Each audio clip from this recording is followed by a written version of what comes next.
किंचन को भगवान से दिव्य लीलार सम्मिलित हो दुईपद प्रभुंर कथा शुणापी कहवाई सुजोग मिलू प्रभु पदार बिंदे शतकोटी प्रणाम सहित धन्यवाद अर्पण करुछि।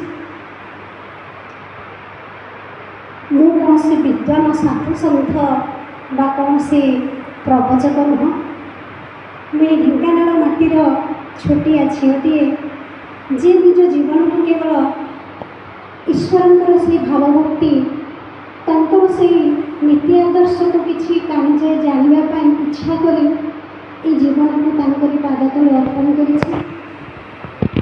कथा उठुचे जगन्नाथ भगवान को नहीं प्रश्न उठुचे कहीं जी सृष्टि आरंभ कर जहाद्वारा विश्व ब्रह्मांड या जी आज सृष्टि होना कलिजुगे सीना नीलाचल धाम से पूजा पाँच जगन्नाथ सृष्टि तो बराहकल्प जिते सत्यता द्वापर कलिजुग भी सृष्टि होना से निजे को निजे सृष्टि करे से ऊपर रही सारा सृष्टि को तैयारी करी कलिजुगे दिव्य लीला को रचना कर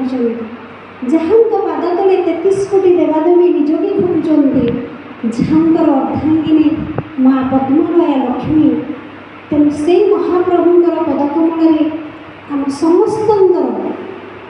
शतकोटी प्रणाम। आम छार मनीष निजे लिखिदे नलभि मोहरे करुणा